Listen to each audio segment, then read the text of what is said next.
Welcome in everyone, this is Sean with MTG808 Jr. and I've got here with me... You got Mike here. Alright. Yeah. And our goal today is to just quickly recap our first Youth Standard Pauper tournament of this school year and of this, I guess, season, right? Yeah. This is our first tournament with M20 cards. Yes. And as well as our first tournament of the school year. We don't run youth tournaments over the summer just because turnout isn't so great, but we are happy to be back. Yes. Oh, man. I'm ready to go. I'm ready to get into this. Yeah. So, I showed up. I was there at the beginning of the tournament. I left shortly after round one started.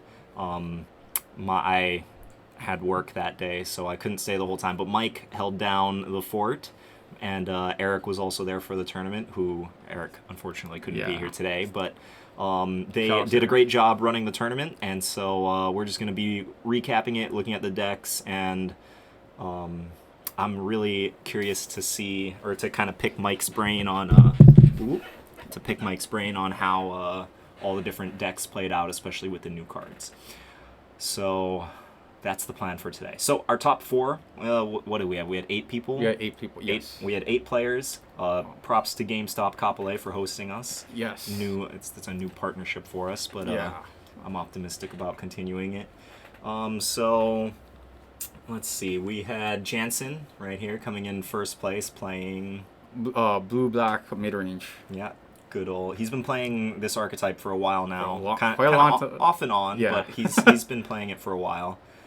Second place we had Naya playing Rakdos Control, notably with no M20 cards. Yes. But we'll get into that more when we look at his list. Naya hasn't come to a tournament for a long time. Yeah, almost like 4 or 5 months maybe. I believe he's dorming. So like when I saw him there, I'm like, wow, man. Yeah, right. I think like, because it was in limbo like right before school started, yeah. So it was still technically summer, he could come.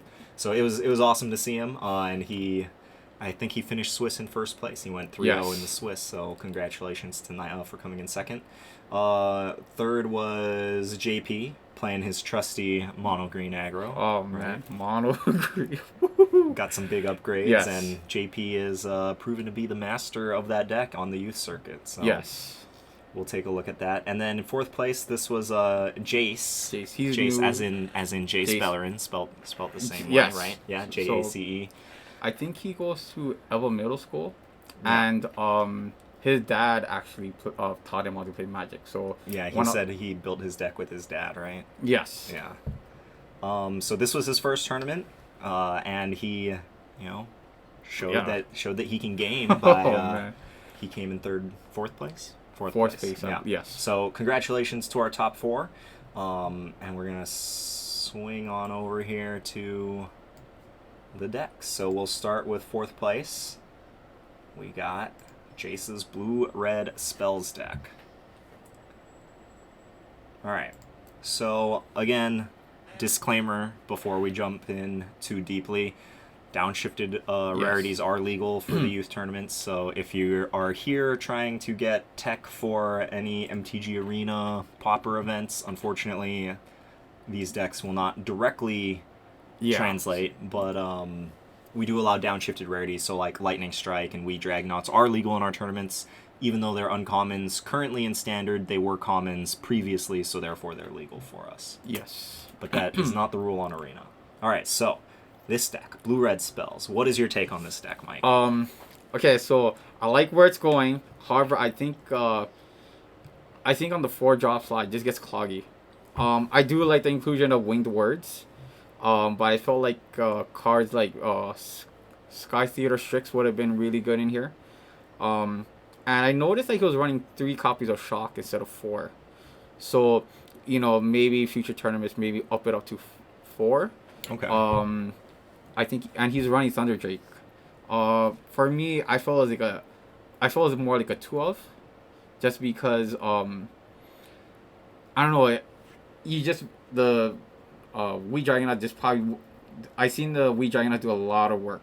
I agree that I think We Dragnauts is the best payoff card in the archetype. But let's back up a little bit here. All right. Big picture of the deck, right? Blue-red spells. It's trying to play a whole bunch of cheap interactive spells, right? things that either impact the board or draw cards for cheap, and then a bunch of creatures that do stuff when you play spells. Yes. Right. So Burning Prophet gets a trigger when you play spells. We Dragnauts, of course, gets huge when you play spells. Same thing with Spellgorger Weird and kind of Thunder Drake. Yeah. Right. It just pays you off for not instants and sorceries, but just playing 2 of any spell Yes. in the same turn. So, the deck is definitely pointed in that direction with all the cards that it's included, but as you were saying, I do agree that maybe some of the numbers here can be tweaked. Just looking at it, because you have both Winged Words and Tamriel's Epiphany. Mm-hmm. Yeah, it's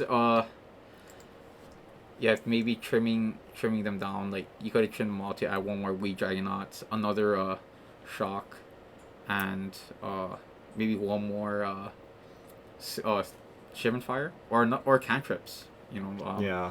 I do think that the 4th copy of Shock is better than the 1st copy of Shivan Fire, so I think making that switch there.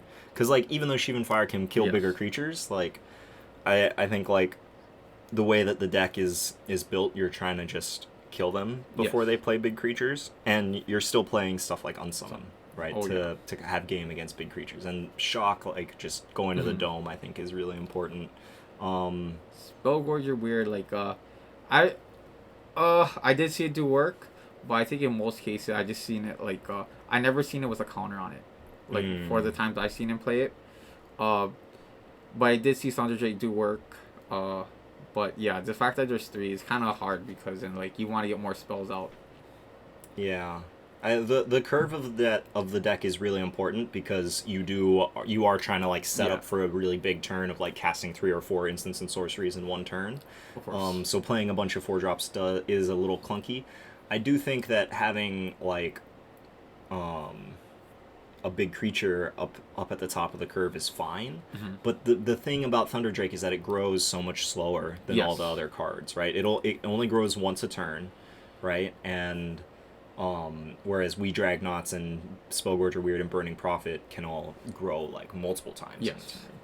turn. So I do think that Thunder Drake is the weakest creature of his inclusions. But I do like some number in the deck, like you were saying. Maybe 2. it can be a 2 of.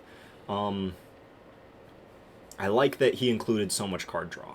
Because when I was playing this deck, I recorded a video of this, I think, after War of the Spark came out, because I was really excited about Spellgorger Weird. Sure. And I found that very often my opponent would just kill my payoff card, and then I would have all these cantrips in my hand, and then just kind of spin my wheels while my opponent attacked me with, like, 1 and 2 mana creatures. Gotcha. So I was not super high on this archetype last season. Granted, I was playing in the arena event, so I wasn't playing Wee Dragnauts, so I think that's a really big difference. But I do like the inclusion of the lots of card draw spells, just like, so when your opponent kills your first threat, right, you're still drawing into getting closer to your next threat, as well as just having critical mass of spells in your hand, right? Sure. Because the deck really just wants to cast a bunch of spells all at once. So yeah, I'm not sure how he can improve, but I would definitely Add one more. want the 4th Wee Dragnauts and the 4th Shock. I think Maybe the numbers can change to try and make the curve a little bit slimmer. Well, I think if he's running Wing Words, he should definitely add Sky Theater Strix, just because like it's another flyer. So you can replace the Spellgorger Weirds for get 2 the copies. curve a little lower. Yeah.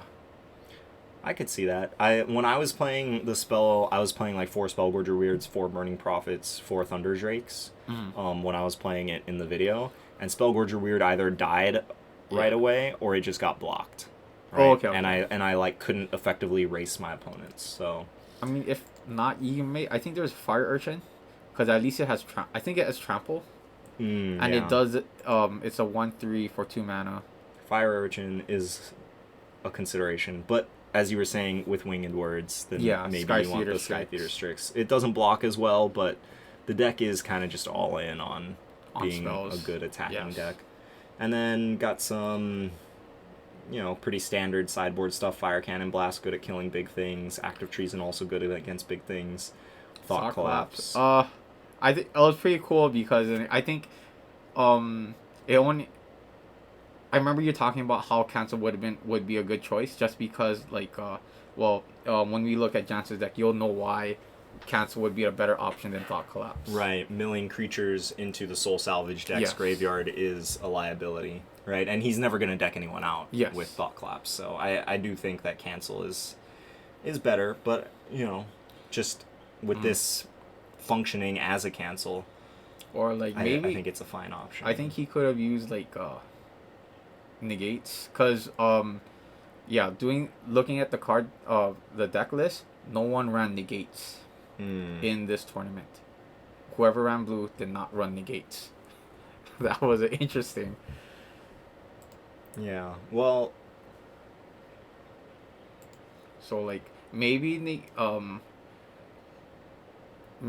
maybe spell pierce, perhaps just to kind of protect the creatures. I think like there aren't very many like big spells in the format. There's like soul salvage, Yeah. right, which is a really high impact spell, but everything else I think already gets countered by dive down. True. Right. So in this deck specifically, I can see like I can understand why there's no negates in the sideboard, but it does seem like he has a plethora of cards in his sideboard that are good against big creatures. Yes. So maybe he could trim down on some of those and play, maybe the fourth dive down or something to just have more game against the removal heavy decks. Because he did lose to Naya in the top 4. Yes. And Naya's deck is just a pile of removal. Just remove. Yeah. Just like. So, I think that this is a great starting point for the Blue-Red Spells deck. Congratulations once again to Jace for making top 4. Awesome job, Jace. All right. Yeah, really showing up to your first tournament and laying it down.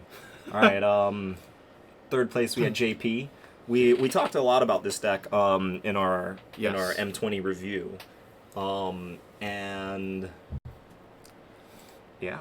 I think so when looking at this deck, there's a lot of good cards that came in, but at the same time the deck was was solid as it is. Right. So it was really hard to see what we can trim.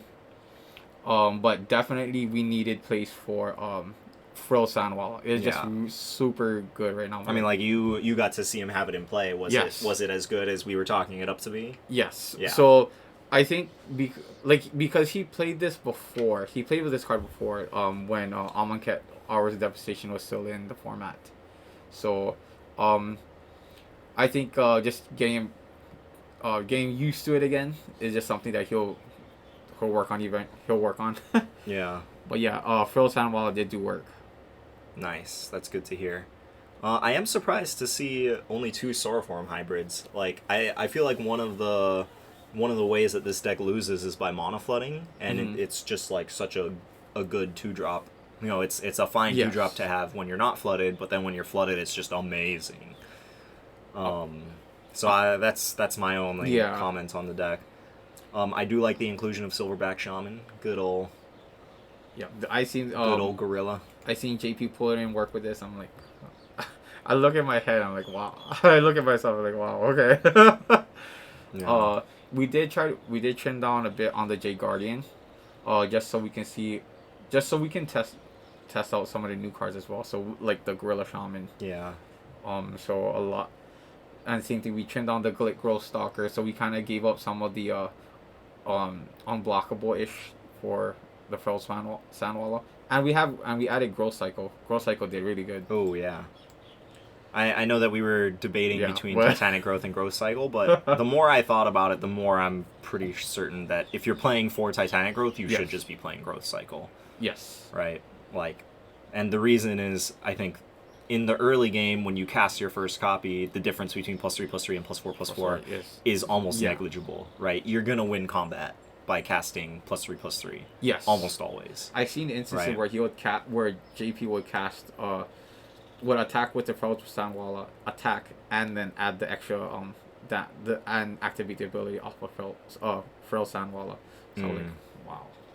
Yeah, I mean, like in draft, I've heard stories of people just like chump attacking a 1 power dude into a full board, and their opponent takes it, and then they're just like Growth Cycle, Growth Cycle, Growth Cycle, you're dead. Yes. So it's a powerful card, and I don't think you're giving up much by cutting Titanic Growth for that slot. I like his sideboard, right? How was Healer of the Glade? Did he ever bring it in? Did he play against aggro? He played against Mono Red. Okay. And That seems where it's at its yeah, best. so I felt bad for the mono red player once he seen those come out. That was But Eddie. it You was played Eddie against was playing mono red. Shout out to Eddie, man, for playing mono red. It was just really hard because it just kind of like bricked them the whole way. Yeah. Um, Block your fanatical firebrand. so, uh, this for this we oh, and we had the Sedge Scorpion. Sedge Scorpion kind of like so he played his round one was against I think it was Jansen, and like whenever he brought that in, it was just kind of hard for him to go in with Cold Water Sniper just because he always had JP knew to keep that on the side. Yeah, This is a really good option against people that are trying to play like 4, 5, 6 drop creatures. Yes. Yep. Snares. You got your usual anti-flyer package in the form of snare spinners, anti-white weenie package, and crushing canopy. Also great against white weenie.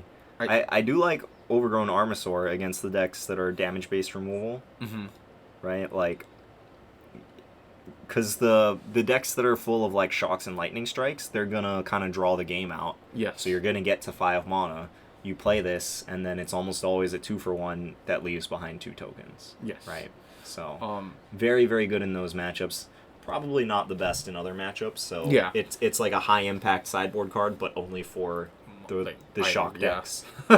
I think I know there was a deck posted. I think Return to Nature could be a good option in here. I think is that the disenchant? The disenchant with the extra ability where like destroy a target artifact, enchantment, or remove a card from the graveyard. Yeah. So like it could be great against this one. The Salvager loot decks. So yeah, he doesn't really have much of a way to interact with them. He did lose to Jansen in the top 4, right? So he did lose to the blue-black control deck. But I don't know if you really want to waste your time trying to interrupt the loop, because by the time that they're at the loop, you've lost already, right? If they're at the point where they have 9 mana, yes, and they're just going nuts with it, right? Like I don't think that's the angle that the deck wants to attack from. I think you just want to, like I feel like just sideboarding more Jade Guardians is a better plan against that. And maybe like trimming down the crushing counters, because the snare spinner is already doing its job already. Yeah. But then with now pacifism being a thing, I think it just makes, I feel like it makes Return to Nature like way better, like a way better option than Crushing Canopy. Well, like all the decks that are playing pacifism are gonna also be playing like Healer's Hawk and like all the good flyers. So I think Crushing Canopy makes sense. Okay. Yeah. I don't know if you need 3, right? Like he's hard targeting red with his sideboard, right? He's hard targeting white. Yes. But he doesn't have very much against the slower decks. Yes. So green is a powerful main deck, has lots of sideboard options. You just have to like pick what battles you want to fight. Oh, for sure. All right. Well, congrats to JP. Yes. Putting up another solid finish. Moving on up to 3rd place, or on second, that was 3rd place. 2nd place was Naya, playing Rakdos. Yes. So I gotta give bigger shout outs to him because like he is running 0 M20 cards. Well, actually, I think Murder got reprinted as a common. Yeah, it was already illegal though. Yeah. But he wasn't even playing the Gain Lifeland. Well, Ash Baron, is that what it's called? I think it was. But it was funny because when he heard Jace play the the red blue one, he's like, "Wait, there's a land that gives you life." Like, just strictly better. I'm switching it out. Yeah, but as we were saying, it's been a while since Naya's been able to play Paper Magic. He said he's been playing a little bit on Arena, so he's been like keeping up, but he just didn't own any M20 cards. So, he showed up with an Old Faithful deck. I think he won a tournament with this too, if I'm not mistaken. Yeah, he definitely put up a good finish. I don't know if he won. Oh, okay. He might have won or gotten 2nd place, but he used this archetype before, did really well with it, and then, I think he just made a couple additions. Right, this was War of the Spark. Yes. Right, or was this Ravnica Legions? No, that was War of the Spark. Yeah. So Burning Prophet, I think, is a huge upgrade for this deck. I did record a video of this deck with War of the Spark cards, with Burning Prophet and Blade Juggler. I think I was playing Ill-Gotten Inheritance in that deck. But Burning Prophet in a deck that's just like full of removal spells, Yes. right? It just makes the deck so consistent. I also like that he is playing the loop, but he's only playing 2 of each. Yes. Right, because the deck it can just get kind of clunky. He's Sure. only playing 21 lands.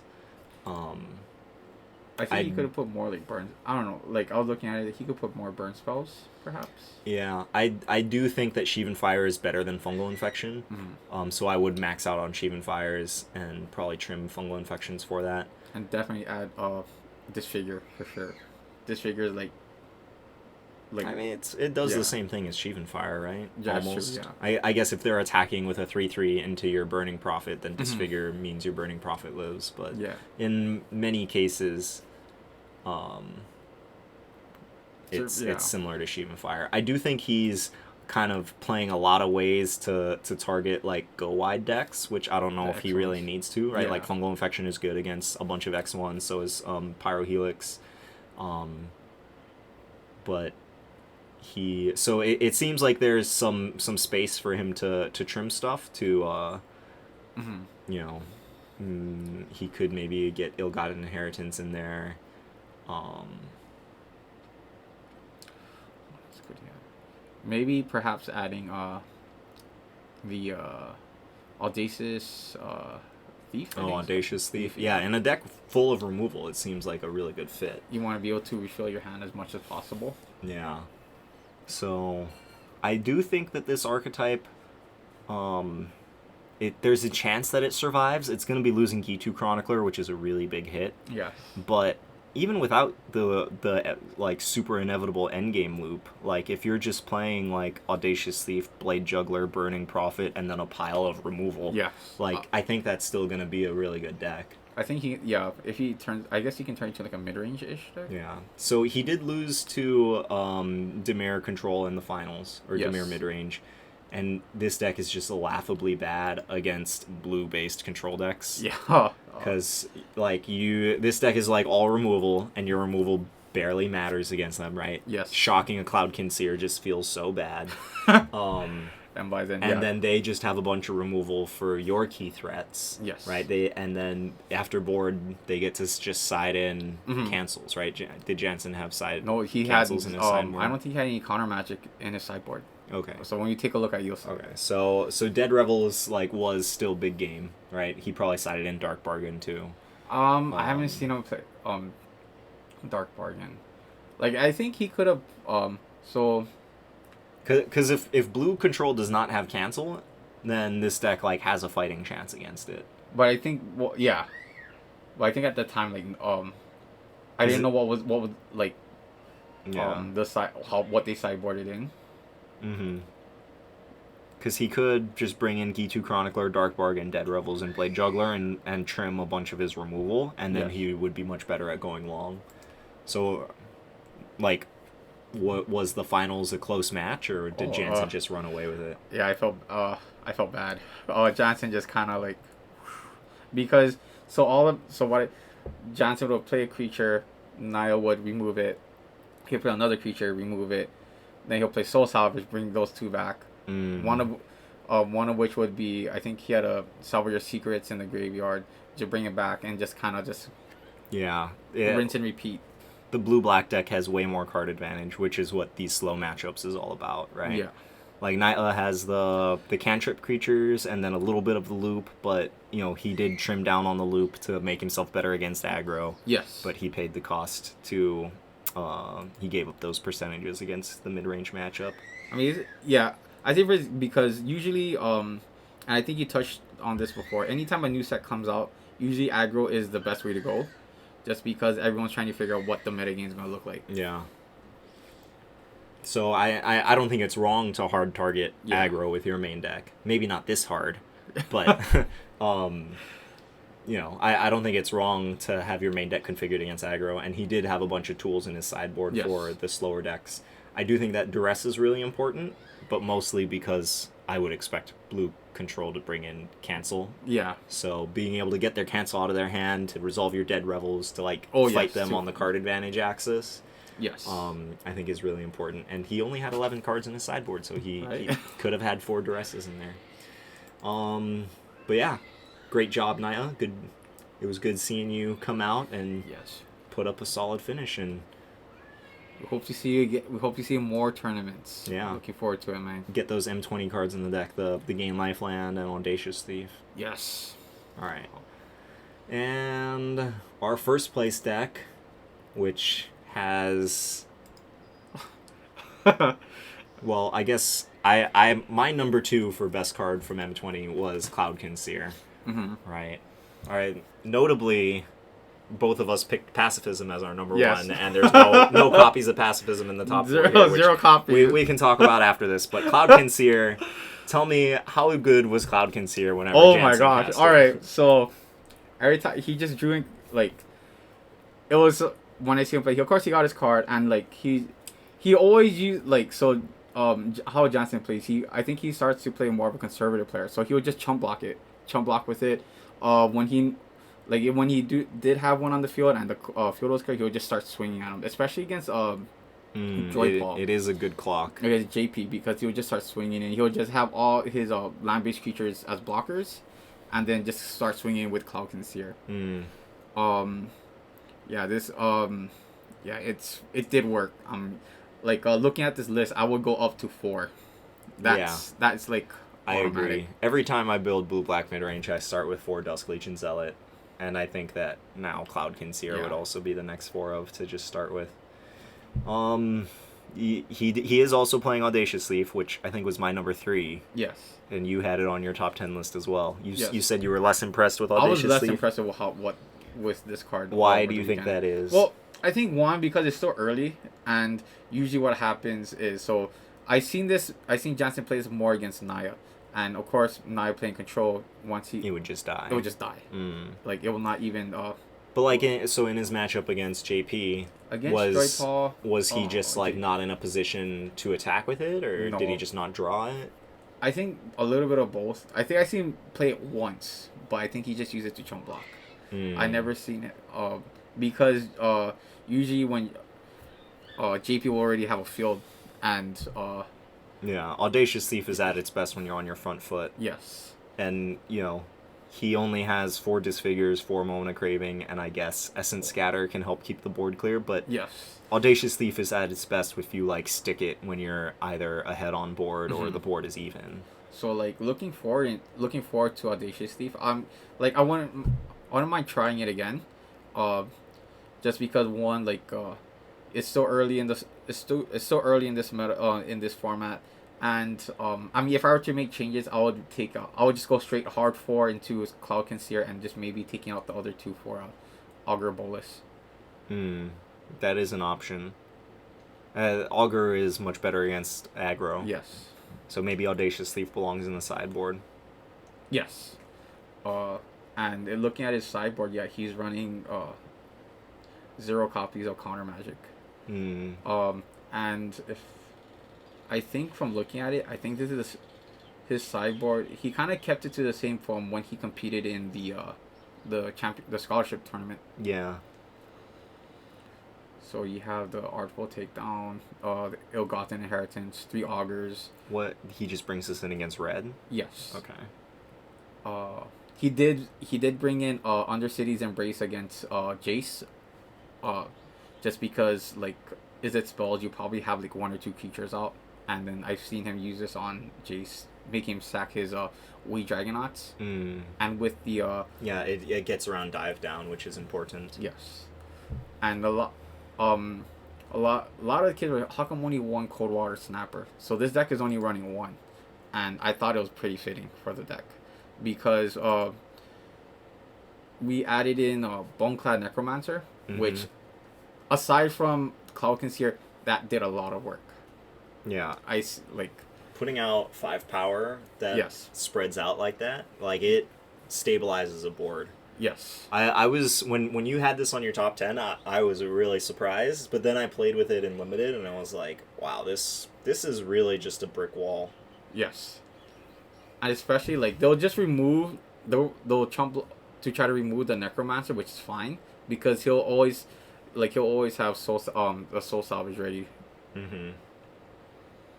Yeah. And I imagine that exiling a creature came up against Naya, right? When you're in a soul salvage mirror. Yeah. Yeah. So props to Jansen. I like the deck. I do like Locket. One thing I didn't mention this when we were looking at Naya's deck, but one option that he could have played was Rakdos Locket. Yeah, the Rakdos Locket. I think in these mid-range decks that are trying to take the game long, the Lockets just fit so nicely with your game plan because the deck is really mana hungry, especially if you get the Soul Salvage loop going. And then, you know, if you run out of gas, you just pop it, right? You get mana flooded and you just draw 2 cards. So for some who don't know the Soul Salvage loop, so basically Soul Salvage, what it does, it brings back 2 creatures cards from your graveyard to your hand, and with Soul Salvage, you bring back Salvage of the Secrets when it enters the battlefield. You take back Soul Salvage, and like you just chump block and you get Soul Salvage and like another creature. So like maybe that and a Cloudkins here, which I've seen a lot. Yeah.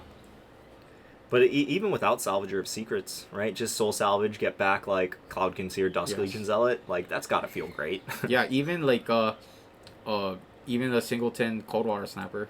Yeah. Cool. So I do wish he had some counter magic in his sideboard, but you know, if he's not expecting a bunch of other mid-range decks, then maybe he just doesn't need it. But congratulations to Jansen. He took down the tournament. Yes. You said he went 2-1 in the Swiss, and then he won both of his top 4 matches. And then he played against me in the end boss match. End boss match. So for those of you that don't know, I guess we should name this deck Boros Pants. Yes. All right. That's a yes, so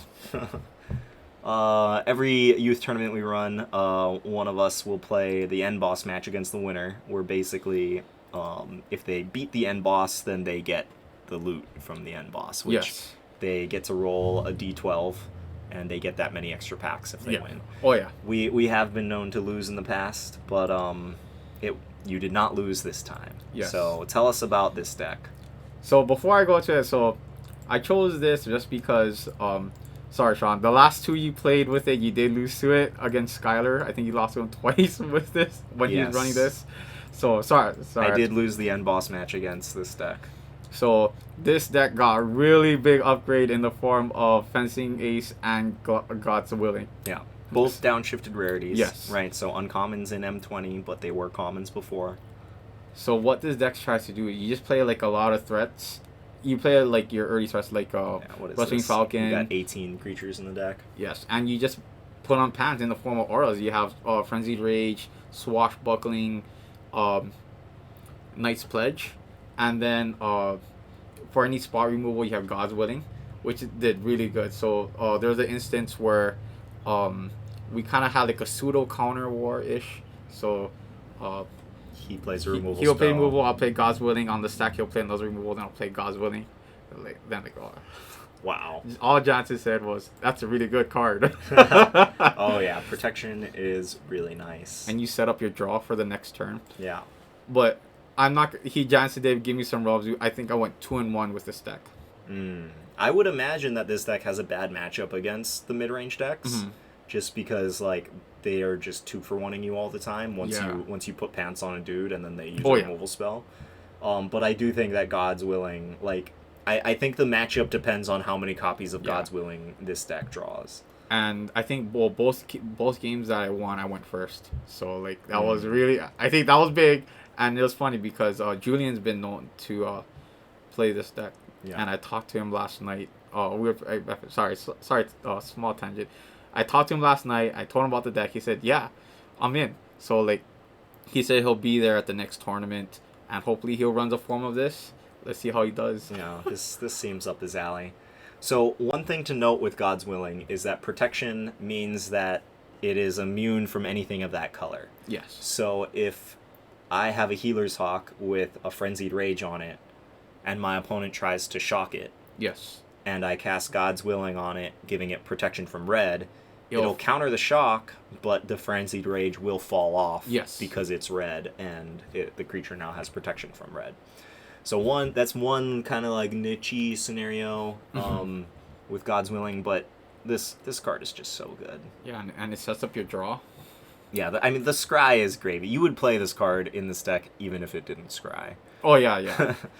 The scry is just pure gravy. Um, yeah, I like this deck a lot. I do think you just want 4 Gods Willing in the main deck though. Oh yeah. Probably can cut a skewer or something. I don't know. I was looking at it too. Like I kind of like against Jansen. I kind of wish I had Legion Conquistador, especially in a matchup like his. I do think that's better than Raise the Alarm in the sideboard. So like what else was there? Yeah. Yeah. But other than that, like I just against him is just kind of just had to like hold back on the burn spells until it's time to like burn them out for the last couple points of damage. Yeah. So last thing I want to touch on before we wrap up here, like we spent a good chunk of our time in our M20 set review talking about how good mono white was going to be with pacifism. There were 2 youth players that were playing mono white in this tournament. Yes. Neither of them made top 4. What was your take on what happened? I think so. Based on that, I'm trying to think of the matchups. I do think that the white aggro deck just gets run over by black red and blue black. Mm-hmm. Like the black base mid range decks. Unless, I feel like pacifism. I guess pacifism does like, it does well against like, mono green, just because you can take out like creatures, like early relevant creatures like the Frail Sandwalla. Mm-hmm. Maybe you could take out the Gorilla Shaman. But I think because a lot of Sydney and Skylar both ran it main board.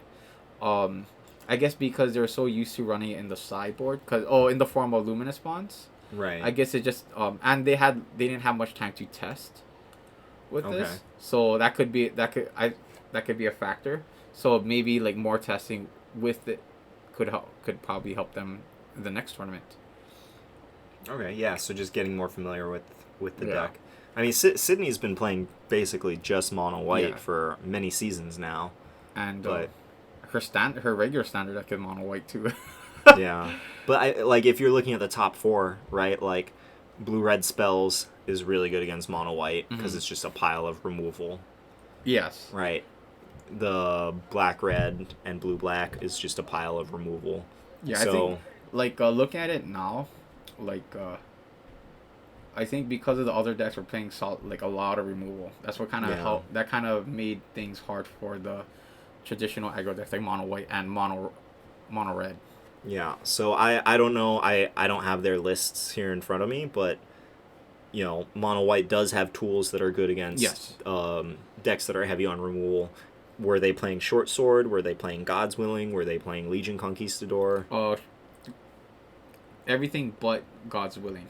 Okay. I guess because they didn't have access to those cards, but everything else, because a lot of the mainstays were just there, like Conquistador, of course with rotation coming, I think what was that one card? There's a one Battle Squad something.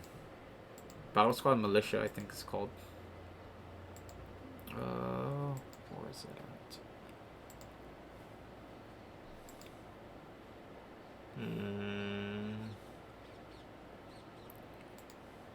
Where is it? Oh, right. I think that's it right there. Yeah. Oh, Battalion Foot Soldier. Yeah. So it's a great. Yeah. So that effect is going to be sticking around past rotation. It is very slow, so it is possible for the mid-range decks to just out tempo. They're the white aggro decks when they're playing this, but I think between stuff like this, just their normal good curve, and then if they're playing Marauder's Axe or Short Sword to get repetitive value out of their cards, I think they have fighting game against the decks that are just piles of removal. Oh, of course. Maybe I think maybe they need to include God's Willing as well. That was probably consider that or Adamant's Will.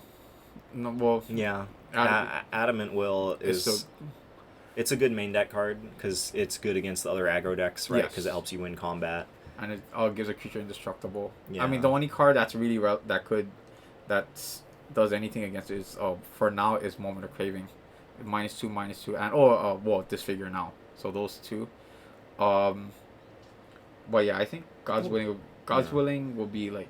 I think God's Willing will be better against Yes. the removal decks, but Adamant will be better against like the creature mirrors. So I'm probably main decking Adamant Will and sideboarding God's Willing, just for more protection against the. Or you could do a split. Oh, okay, yeah. Yeah. Oh. I don't know how I would build mono white aggro, but I would be very surprised if we did not see it emerge as a contender over the course of the season. So we do have some tournaments coming up. Let me pull those up here. You scheduled these tournaments. When is our next tournament, Mike? April 17 at the Planet, and right here, yeah, or August. I'm sorry, August 17 and August 24. So the August 17 is at the Planet, and August 24th is at Minikyu. So right now we're still in the process of doing the September dates. It's just because the new set is I think Throne of Eldraine is coming out. So like I thought it comes out in October. Oh, it comes out, but pre-release weekend is towards the end of September. Okay. So a lot of the shops are just trying to we're just trying to work around their schedule. Yeah. But it's the beginning of August now. We've got all of August and all of September to explore this format as it is right now. I think that Standard is really fun when you have a big card pool like this, right? Mm-hmm. 8 sets are legal. We've seen lots of decks have lots of really powerful tools, right? Even the monocolored decks have really good options. Yeah. So I am very eager to see how these next couple tournaments shake out. Throne of Eldraine comes out in October, and then our next scholarship tournament is going to be in December. So the Throne of Eldraine will be the most recent set that comes out for that scholarship tournament. And when that drops, Ixalan, Rivals of Ixalan, Dominaria, and Core Set 19 gets rotated out. Yeah. So you're going to get a smaller card pool. Yeah, smaller card pool. But, I mean, most of the decks that we were looking at today are going to survive. Yeah. They might have to shift a little bit and evolve, but the general strategies, right? The cards that are good now that are not rotating out are still going to be good. Oh, for sure. Yeah. Anything else before we close out? Maybe we talk about the decks with we'll mention that when we finalize. Okay, so we got some exciting things in the work. Yeah. So just stay tuned. Subscribe. Hit the bell. Yeah. Keep up with content.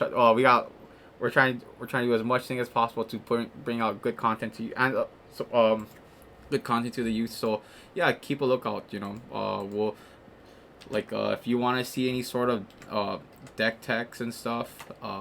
Check it. And we also have a website too. We have a WordPress now. Yes. Thanks to Eric. Yes, big shout out to Eric. Yeah. So how can I pull that up? I think mtg808junior.wordpress. Oh, I mean it's posted there, it's linked here, right? It's just taking a long time.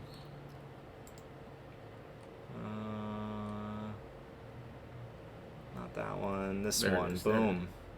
So we do have a website. So if you want to see all the links to the decks, well, they're going to be in the description of this video. But we also have text. We should. Yeah, I wish Eric were here to talk more about it. But go check out the website. Check out our Patreon if you want to support what we do. 100% donor funded. All volunteer hours on our behalf. So if you want to support us, go check out our Patreon. Of course, just hitting that subscribe button, hitting that like button, watching our content is a great way to support us. But if you want to go that extra mile, go check out our Patreon. Big thank you for those to our Patreons. We look forward to future Patreon subscribers. Man. All right. Well, with that said, thanks for stopping by, and yes, sir. We will catch you next time. Later, man. Peace.